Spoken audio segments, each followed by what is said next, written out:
we are going to be talking about the materials and the method that I use to stretch and prepare canvas to be drawn on, and if we want to, eventually paint it on. So what you're going to need is, first of all, your canvas. Now, this is a big roll of regular cotton canvas, 10 ounce medium canvas that is primed, okay, just double primed. So it's not Belgian linen, it's not anything like that. It's really just basic canvas, but I do like it a little bit heavier than their lightest grade. So this is a medium. The next thing you'll need is the surface in which to stretch the canvas on. Now, I am going to be using, and I prefer, hollow core doors. And I like them just because they're relatively cheap and convenient. And what I do is I go to Home Depot and I just buy a blank door. It doesn't have hinges drilled on, it doesn't have the doorknob onto it, just nothing. It's just a regular door blank. And I take that home and I cut it up into pieces. Well, when you cut it up into pieces, it's hollow on the inside, right? So what you can do is, I've done here, where I've cut it to be a smaller size, you can purchase a 5/4 piece of lumber. And that's just the right width to then cut down to size and glue back into place so that you have a solid cradle in which to do all kinds of things. You can use a cradled panel, that's great.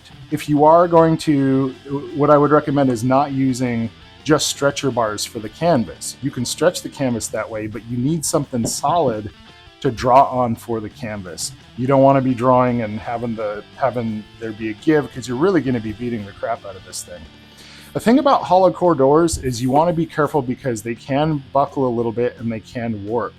The veneer that they use on the top is quite thin, and for smaller sizes like this is fine, but when I go with bigger sizes, a lot of times I will prime both sides. That kind of sizes it and seals it up so that not a lot of moisture can get in. Any cradled surface like this that's straight and square to stretch the canvas on is fine. Next you'll need is the gesso. Any kind of gesso is fine. It's not our primary, we're not going to be drawing directly onto the gesso. We will be using this stuff, and this is called acrylic ground for pastels, or now they just call it pastel ground, easier name. It's made by Golden. It's a really great product. I use this all the time for everything. So you want to get a little bit of this. I buy tubs and tubs of this stuff because I use it for everything. It can get a little bit pricey. And so if you just wanted to buy enough, this is, I believe, is a 32 ounce. You can buy a 16 ounce jar if you'd like. I have tubs of this hanging around though, because I use it all the time. Then you're going to need just a cheap gesso brush. Any kind of a brush will do. I just get these little throwaway brushes. You're going to need a plastic mudding knife. And this is I believe a 6-inch plastic mudding knife. And you're going to be knifing on the pastel ground with this. Of course, here we have canvas pliers. You can stretch it by hand. You don't need this absolutely perfectly tight because it is going to be cradled onto a board, but you want to get it fairly tight. And then you'll of course need a staple gun to secure the canvas, and a piece of sandpaper. Any sandpaper you have lying around will do, but right around 100 grit sandpaper, because each layer of pastel ground that we're going to be putting on this, we're going to be sanding it down to make it nice and smooth to draw on. So those are the materials that are needed for this project, and I'll show you guys how to assemble it here. So what we got is basically your standard canvas stretching technique with a couple of differences to it. What I've done is I've just laid the board down on top of the roll, just like I'm wrapping a Christmas present, and I cut and gave myself a few inches, 3 or 4 inches, whatever, just enough to grab onto and stretch around. Now what I've done with this panel is around the edges this way, I've sort of sanded it so it's rounded a little bit. It's not so on the bottom. So I've rounded a little bit here. It makes it a little bit easier to stretch, so I would put it this way. But I want you to notice something. This is the surface, okay? This is how I'm going to stretch it. This is raw. This is primed. So I am doing it primed side down.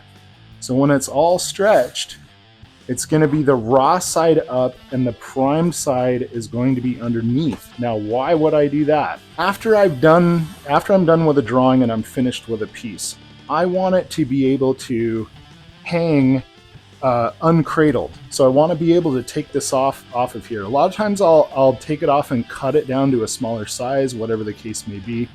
I want it to be able to sort of hang by itself. If I wanted to, if it's just a drawing, I could mat and frame it. And I have different kind of hanging methods that I've used in the past. And when there is raw canvas around, moisture can cause this to shrink a little bit more. Now raw canvas can shrink right around 15% of its size, of its original size, once you start putting sizing on it. That counts for both sides. So if only one side is primed and the other side gets water or whatever, it can shrink as well. And I want this thing as sealed up as I can get it. This is the method that I found that works the most for me. So when I take this off of here, it comes right off. It's totally sized, and it's shrunken down to the size that I need it, with minimal moisture effects to it afterwards. Now, some of you aren't going to need this next bit of instruction because it's your basic canvas stretching approach. But what I'm going to do is first pull these sides in with the stretcher bars and staple these sides, get them nice and tight. And then I'm going to stretch these sides in from top and bottom right in the middle, just one in the middle, and stretch that tight. Then once I have those, I'm going to go around and work my way from the middle out. So I might start here and go this way, a couple of staples. And then once I've done that, I'm going to do the opposite down here and stretch these and go a couple staples. And then I'll go across from it, stretch a couple staples over here. And then I'll go top and bottom. So I'm working my way out to the edges across in sort of a radial way, very similar to changing a tire. When you change a tire and you put a new tire on, you don't just tighten the one bolt and go all the way around. You kind of go across the whole thing to make sure it's evenly tight.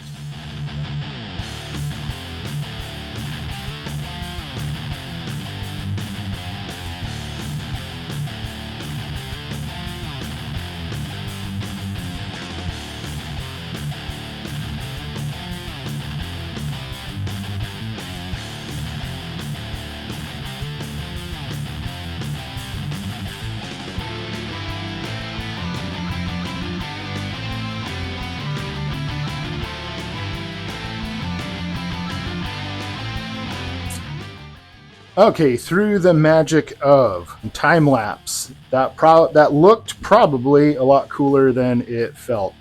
I learned a couple lessons just right there in real time. The first one is make sure that your staple gun is all loaded up before you start a time lapse video of stretching a canvas, as you may have noticed. Number two, it's not the greatest idea to try to use the pliers with a broken finger, as I have.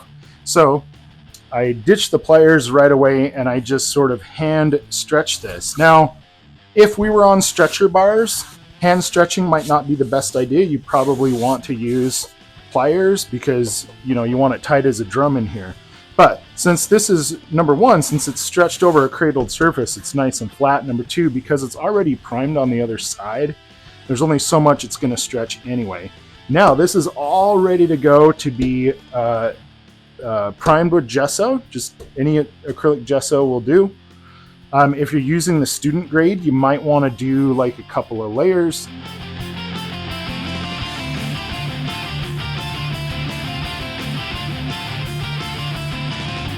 Okay, and there you go. Now, I only did one layer on here, and I wasn't too thorough about covering the sides totally. You could be if you wanted to, but I just wanted to make sure I got at least down the sides a little bit.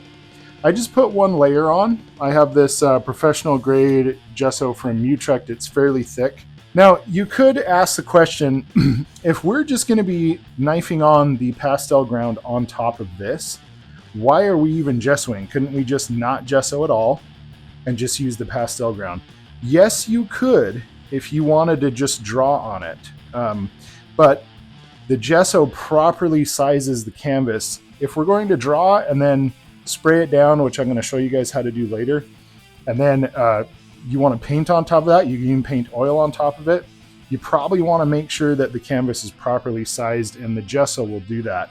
Pastel ground is quite absorbent and it won't quite seal up the canvas. That's why I usually like to put down a layer of gesso like this before I start layering it up with the pastel ground. Okay, so a couple of things here. The gesso took quite a long time to dry. It's quite humid out, and what usually takes, I don't know, 20 or 30 minutes took an hour or two for this gesso to set up. The way you can tell if an acrylic paint layer like this is dry or not, because sometimes it's dry to the touch but not totally dry.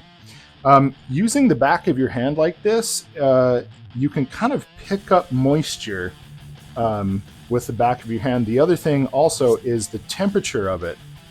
If it's still quite cool, quite cold, it probably means there's still water in there that's evaporating off of there and dropping the temperature. So you want to wait until this thing basically assumes room temperature, and then you know it's fairly dry. And I'm hitting it with a sandpaper lightly just to get off. This is 120 grit sandpaper that's been used quite a bit. And that's just to get off any major bumps and also any hair that has shed from the brush onto the surface. You'll notice another thing, and that's this annoying light that's shining into the camera. Why do I have that light there? Whenever I do these layers and I'm sanding down, I always like to take a light source and rake it across the surface. So this light is down level with the surface and it's raking across. You can't see it on the camera, but up here as I'm looking down with this raking light, it really shows me the texture, and I can see any kind of major lumps and bumps or ridges or anything that I want to sand off. Once I've done that, I want to make sure that I usually can take like a dry brush or a lint-free cloth or something and get any of the dust of the gesso dust off of here before I start knifing on the pastel ground. With my plastic knife, especially if you have a new one, sometimes what happens, or an old one like this, is you'll get these little burrs on here, and those burrs will kind of scratch into the surface and prevent you from keeping a nice smooth surface. So what I like to do is just sort of sand those off. I'll lay it flat on this side and lay it on the angle on this side and try to get rid of some of those burrs, because those burrs will, like I said, they'll drag and leave kind of a mark in here. It's not the end of the world, but you want to try to get those fairly smooth. So I'm going to sand these off. Now you'll see me in the time lapse here. What I'm going to do, there's a couple different ways you could do this. You could either spoon this out. But what I'm going to do is just take this lid off, and I'm just going to dump a few globs on here. I'm going to take this thing and pull it around till it's smooth. Now, a word of caution. This dries, maybe not right now because it's so humid out, but this dries quite fast. Because of the silicate that's in here, it's a very dry product, and it's going to dry quick. So as you're knifing on, you basically want to try to get it in a couple of swipes. If you overwork it, it'll start to set up, and then as you drag it past again, it'll get chunky and lift those chunks up. A little bit, especially around the edges, can be kind of fun. Some textured stuff here and there can add a little bit of interest to it. But for the most part, where we're drawing, we want that as smooth as possible.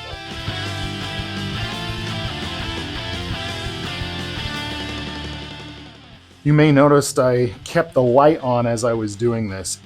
Because we're dealing with a substance that is mostly, that's fairly translucent, it can be hard to know where you've gone and where you haven't gone. And when I have the raking light across here, it really helps. You may notice there's a couple areas like this right here that left a little bit of a ridge. Along the edges, there's some ridges. There's a little bit of a ridge right here. It's not a huge deal. We can kind of sand those down. Sometimes what happens is when this sets up almost all the way, but not quite, we can kind of scrape that off with the plastic knife. And because it's not totally dry yet, it'll just kind of like scrape off. Don't go crazy when you're When you find these ridges, you want to keep working it until all the ridges are out. Like I said, if you do that too much, it'll start to dry and then you'll really kind of chunk up the surface. So you want to get it pretty good. And if there's a couple ridges like this, that's okay. We can scrape those off later.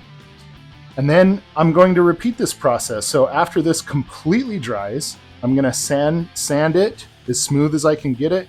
If there's little ridges like this, I can take the knife and kind of scrape those off a little bit. And I'll repeat this at least another time, if not 2 more times. Because when I look at the raking light here going across the surface, and I still see canvas weave, and I still see brush marks from my gesso underneath there, I want to go until most of that is gone. And what's going to happen is I'm going to have a very smooth surface, but not a slick surface. It'll be kind of absorbent. It has the kind of the feel of sort of like a stone-like paper kind of consistency. Instead of just boring you with more layers of this, I'm not going to show you again. We just repeat this process, sand it down, repeat until we get a nice smooth surface here.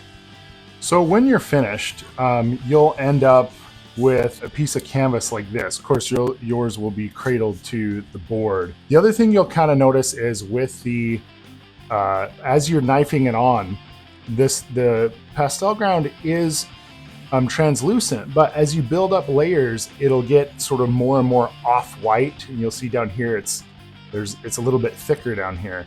So it's getting a little bit more of like a buff color. I actually really like that because it's almost like a little bit of a tone to the paper. And so when I draw on it, I can come back in with something like acrylic paint and lift out lights. It's hard to see on the camera here, but the canvas weave is almost gone. Like when you start drawing on it, you might pick up some canvas weave, but I like to layer it up enough to where it's totally smooth, and it's a really great drawing surface. Actually, the point of pastel ground, the reason why Golden makes it, is because it's supposed to be a thing where you have any kind of a surface, a board or maybe a really slick paper, and you want it to be toothy enough to grab pastel. You paint this stuff on and now it's got absorption and some tooth and you can draw pastel on it. That's the reason for the product. Some other things that you'll need if we get to painting color on the drawing. So the idea is we do an underdrawing on the canvas, and then we're able to fix that drawing and then do whatever we want to do with acrylic paint on top of that. The stuff that I have been using, it works pretty well and it's non-toxic, is this Spectrafix Degas fixative. You can get it on Amazon or whatever. It's a casein-based fixative, so it's non-toxic and it's out of a pump. The other thing that I use to fix the drawing is, after I use the fixative, is airbrush medium with one of these. Now, back when I started using these were a little more unknown. It's called a Flairosol can is what the brand is. You can get them on Amazon. Now there's all kinds of products that use this. Like you can get Dawn dish soap that has this kind of spray can. And what it does is it mists, it pressurizes in here, and then it shoots a very fine mist. And I just buy a really cheap airbrush medium. I think this was $10 on Amazon. You can get golden airbrush medium or whatever, but it has to be, sometimes they call it airbrush medium, sometimes they call it high flow or something. But see how it's like the consistency of milk here? It has to be really, really runny. Now there's a reason why I use both. The fixative does just that. It fixes the drawing there, so it stays put. And then when you use this, it completely seals the drawing over. Your drawing will be ironclad. You can put all kinds of acrylic paint on there. You can even put oil paint on there, and your drawing underneath will stay completely undisturbed if you do it right. There will be a little bit of disturbing when you do this step because you can't not. It gets all those charcoal particles wet, so it's going to change the character a little bit. But once it's all sealed up, you're good to go. You can do whatever and just grab whatever kind of acrylic paint that you want or not. This is kind of optional if you want to paint on top, but I usually like to keep it sort of monochromatic-ish. I'll get a cheap white, because you can go back in and do some highlights or whatever with it, or cut out a silhouette or things like that. and just whatever cheap brushes you have. That's pretty much all the materials that you're going to need for the workshop. So feel free to email me with any kind of questions, and I'll see you there.